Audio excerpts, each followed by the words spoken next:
അവരുടെ പ്രശ്നങ്ങളൊക്കെ റസൂലുള്ളാഹി സ്വല്ലല്ലാഹു അലൈഹി വസല്ലം സാധിപ്പിച്ചു കൊടുക്കുകയും ചെയ്തു. പരിശുദ്ധ ഖുർആൻ തന്നെ ഒരു ഉദാഹരണം പറയുന്നുണ്ട്. മഹാനായ മൂസ അലൈഹിസ്സലാമിന്റെ അടുക്കിലേക്ക് അവിടുത്തെ സമൂഹം വരുന്ന ഒരു സംഭവം. വൈദിസ്തസ്താ മൂസ ലിഖൗമിഹി ഫളദി ബി അസ്വാഖിൽ ഹജർ ഫൻഫജറത് മിൻഹു ഇസ്നതാ അശ്റത ഐന ഖദ അലിമ കുല്ലു ഉനാസിൻ മശ്റബഹും എന്ന് തുടങ്ങി ഖുർആൻ നമ്മെ പഠിപ്പിക്കുന്ന ഒരു സംഭവം. അതായത് മൂസ അലൈഹിസ്സലാമിന്റെ അടുക്കിലേക്ക് അവിടുത്തെ സമൂഹം കടന്നു വരികയാണ്. നബിയെ, മൂസ അലൈഹിസ്സലാമിനോട് വന്ന് പരാതി പറയുന്നു, നമുക്ക് വെള്ളമില്ല, കുടിക്കാൻ വെള്ളമില്ല, വെള്ളം വേണം,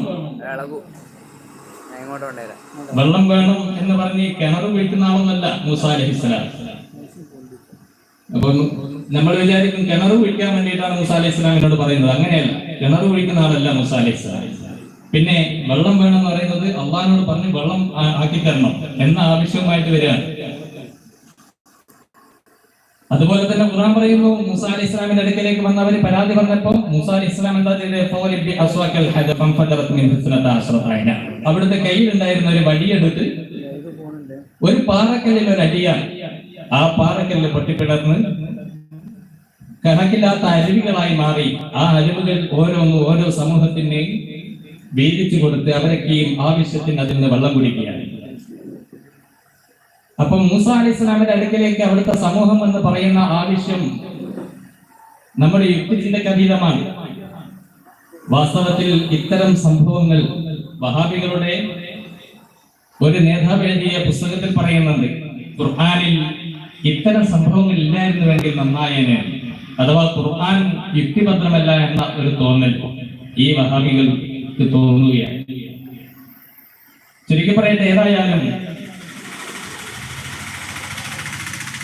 മഹാന്മാരുടെ അടുക്കിലേക്ക് അല്ലെങ്കിൽ നമ്മളൊരു ആവശ്യമായി പോകുമ്പോൾ അവരുടെ അള്ളാഹുവിന്റെ അടുക്കലുള്ള അവരുടെ കഴിവും പ്രാപ്തിയും മനസ്സിലാക്കി ആ പ്രാപ്തിക്കനുസരിച്ച് അള്ളാഹുവിന്റെ അടുക്കലുള്ള അവരുടെ കബൂലിയത്ത് മനസ്സിലാക്കി അതനുസരിച്ച് നമ്മൾ അവരോട് ചോദിക്കുന്നു.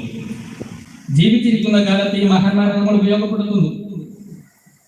അതേപോലെ തന്നെ വഫാത്തായതിനു ശേഷം അല്ലാഹു പരിശുദ്ധ ഖുർആനിലൂടെ പഠിപ്പിക്കുന്നുണ്ട്, ഇന്നമാ വലിയുക്കുമുല്ലാഹു വറസൂലുഹു വല്ലദീന ആമനൂ വഅമിലുസ് സ്വാലിഹാത്ത്.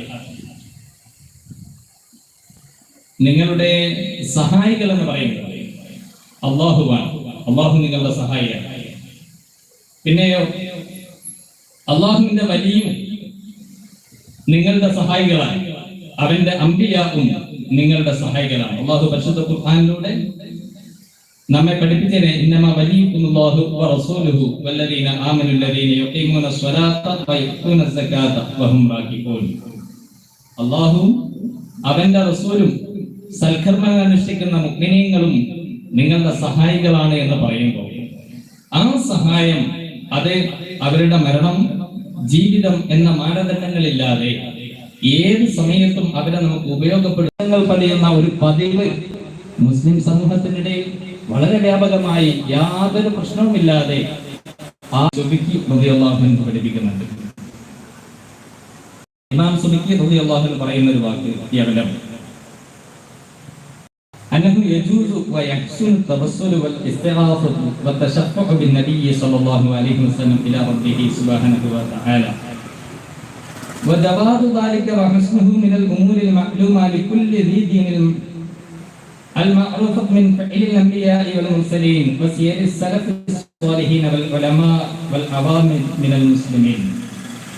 മഹാനായ ഇമാം സുബിക്കി റളിയല്ലാഹു അൻഹു പറയാണ്, ഈ ഹബീബ് സല്ലല്ലാഹു അലൈഹി വസല്ലം തങ്ങൾ മഹാന്മാർ അവരെ തവസ്സുലാക്കുകയും അവരെ മുൻനിർത്തി അല്ലാഹുവിനോട് പറയുകയും ചെയ്യുക എന്നുള്ളൊരു